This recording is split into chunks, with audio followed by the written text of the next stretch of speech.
اب بھائیو اسی کانٹیکسٹ میں ضمناً میں 5 صورتیں اور کور کرتا ہوں جن کی فضیلت پبلک میں مشہور ہے، لیکن ان کے حوالے سے کوئی بھی صحیح سند کے ساتھ روایت موجود نہیں ہے،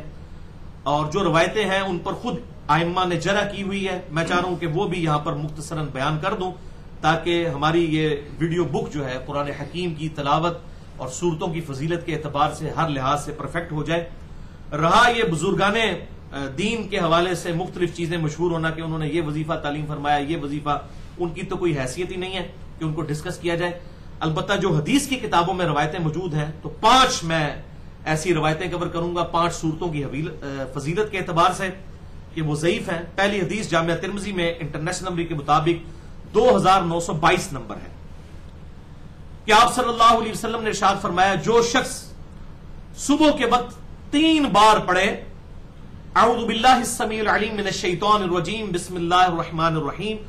اور اس کے بعد سورۃ الحشر کی آخری 3 آیات کو پڑھے واللہ الذی لا الہ الا ھو عالم الغیب والشہادہ، یہ والی آیات صبح پڑھ لے تو شام تک 70,000 فرشتے اس کے لیے دعائے رحمت کریں گے، شام کو پڑھ لے تو صبح تک 70,000 فرشتے اس کے لیے دعائے مغفرت کریں گے۔ یہ روایت اصول محدثین پر ضعیف ہے۔ اس میں خالد بن تہمان ایک راوی ہیں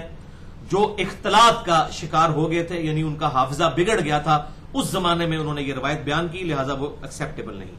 دوسری حدیث بھی جامعہ ترمذی میں ہے انٹرنیشنل نمبر کے مطابق 2888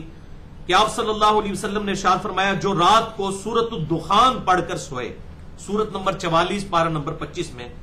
تو 70,000 فرشتے صبح تک اس کے لیے دعائیں مغفرت کرتے ہیں۔ لیکن اس روایت کو بھی خود امام ترمذی نے ضعیف ڈکلیئر کیا اور امام بخاری کا قول بھی نقل کیا کہ یہ روایت صحیح نہیں ہے۔ اس میں عمر بن خصیم منکر الحدیث راوی ہے۔ منکر الحدیث وہ راوی ہوتا ہے جو ریجیکٹڈ پرسنالٹی ہوتا ہے، جس کی حدیثیں ترک کر دی جائیں۔ یہ بڑی شدید جرح ہوتی ہے کسی پر کہ یہ منکر الحدیث ہے۔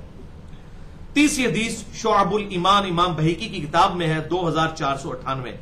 کہ جو شخص ہر رات کو سورۃ الواقعہ پڑھ کر سوئے وہ کبھی فاقے کا شکار نہیں ہوگا۔ اور ابن مسعود رضی اللہ تعالیٰ عنہ اپنی بیٹیوں کو حکم دیتے تھے کہ رات کو سونے سے پہلے سورۃ الواقعہ پڑھیں، لیکن یہ بھی روایت ضعیف ہے۔ اس میں ایک راوی ہیں شجاع، وہ ضعیف ہیں، اور ابو طیبہ، یہ بلکہ یہ دونوں راوی جو ہیں ابو طیبہ اور شجاع، یہ دونوں مجہول اور ان نون راوی ہیں، اور لاپتہ لوگوں کی روایتیں محدثین کے میدان میں ایکسیپٹیبل نہیں ہوتی۔ چوتھی حدیث بھی شعب الایمان امام بہیقی کی کتاب میں 2518 ہے کہ آپ صلی اللہ علیہ وسلم نے ارشاد فرمایا، جو سورۃ التکاثر پڑھ لے تو اسے 1000 آیات کا ثواب ملے گا، لیکن اس کی سند بھی ضعیف ہے۔ اس میں عقبہ بن محمد مجہول راوی ہیں، ان نون راوی ہیں، ان کی کوئی توثیق کسی بھی محدث سے ثابت نہیں ہے۔ اور 5ویں حدیث شعب الایمان امام بہیقی کی کتاب میں ہی 2494 ہے کہ آپ صلی اللہ علیہ وسلم نے ارشاد فرمایا کہ ہر چیز کا حسن و جمال ہوتا ہے، اور قرآن کا حسن و جمال سورۃ الرحمن ہے، لیکن یہ روایت بھی بالکل جھوٹی روایت ہے، ضعیف بھی نہیں، جھوٹی روایت ہے۔ اس میں احمد بن حسن منکر الحدیث ہے، اور علی بن حسین بن جعفر ایک کذاب راوی ہے جس نے یہ روایت بیان کی ہے۔ تو یہ 5 کی 5 روایتیں جو ہیں وہ اصول محدثین پر ایکسیپٹیبل نہیں ہیں۔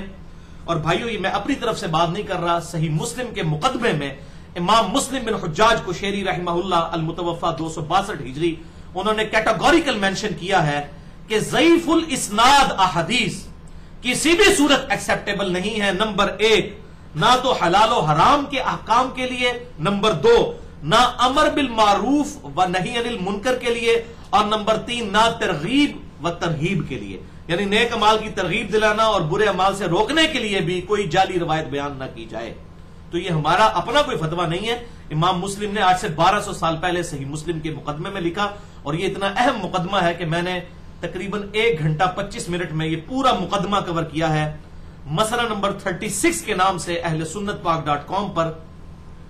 ضعیف الاسناد اور من گھڑت احادیث کے فتنے کا تحقیقی جائزہ، جس میں میں نے یہ پورا مقدمہ کور کیا ہے، اور 5 ایسی مثالیں دی ہیں ضعیف الاسناد احادیث کی جو ہماری کتابوں میں موجود ہیں کہ اگر ان روایتوں کو ہم صحیح اور ضعیف کا فرق نہ کریں، ان روایتوں کو صحیح ایکسپٹ کر لیں تو ہمارے ایمان کا ہی بیڑا غرق ہو جائے،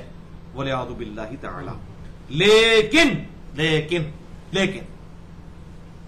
ایک اہم بات یہ ہے کہ اگر کوئی یہ وظائف کر رہا ہے، چونکہ یہ وظائف قرآن کے ہیں، اور بسا اوقات یہ وظائف سورۃ الواقعہ کوئی سال سے پڑھ رہا تھا، سورۃ الرحمن پڑھ رہا تھا، اس کی وجہ سے اسے زبانی یاد ہو چکی ہے، تو یہ وظیفے چھوڑے نا۔ کیوں؟ یہ قرآن پاک کی آیات ہیں، اس کو عمومی طور پر تو ثواب ملے گا ہی ملے گا۔ چھوڑنے کا نقصان یہ ہوگا کہ جو یاد تھی وہ بھول جائے گا، پھر بھولنے کی وعید الگ سے۔ لہذا یہ جو ثواب حاصل ہو رہا ہے بالکل کرتے رہے۔ اس فضیلت کے بغیر بھی ایک عمومی فضیلت تو ہے، چاہے سورۃ الرحمن کوئی پڑھے، سورۃ التکاثر کوئی پڑھے، یہ کوئی بابوں کے وظیفے تو نہیں ہیں، یہ اللہ کی کتاب ہے۔ اگر کوئی ویسے بھی پڑھ رہا ہے تو وہ پڑھتا رہے، کیونکہ وہ جرنل حدیث یاد کر لیں بالکل صحیح سند کے ساتھ۔ جامعہ ترمذی میں موجود ہے انٹرنیشنل نمبر کے مطابق 2910، سنن دارمی میں بھی موجود ہے کہ آپ صلی اللہ علیہ وسلم نے ارشاد فرمایا، جو شخص کتاب اللہ سے ایک حرف پڑھے اللہ تعالیٰ اسے ایک نیکی عطا فرمائے گا اور اس نیکی کو پھر 10 گنا کر دے گا۔ میں نہیں کہتا کہ الف لام میم ایک حرف ہے، بلکہ الف ایک حرف، لام ایک حرف اور میم ایک حرف ہے، یعنی 30 نیکیاں ملیں گی، آپ صلی اللہ علیہ وسلم نے ارشاد فرمایا۔ لہذا یہ عمومی ثواب ملتا رہے گا۔ تو جو لوگ سال ہر سال سے سورۃ الحشر کی 3 آیات پڑھ رہے ہیں، یا سورۃ الواقعہ پڑھ رہے ہیں، یا سورۃ التکاثر پڑھ رہے ہیں، یا سورۃ الرحمن پڑھ رہے ہیں، تو وہ اسی طریقے سے پڑھتے رہیں، کوئی پرابلم نہیں ہے اس میں، ثواب انشاءاللہ تعالی ملتا رہے گا تاکہ یہ صورتیں یاد رہیں، بھول نہ جائیں۔ تو یہ ایک منصف مزاج آدمی کو اسی طریقے سے ہی ایڈریس کرنا چاہیے تھا، اس لیے میں نے ایمانداری کے ساتھ اس مسئلے کو بیان کر دیا۔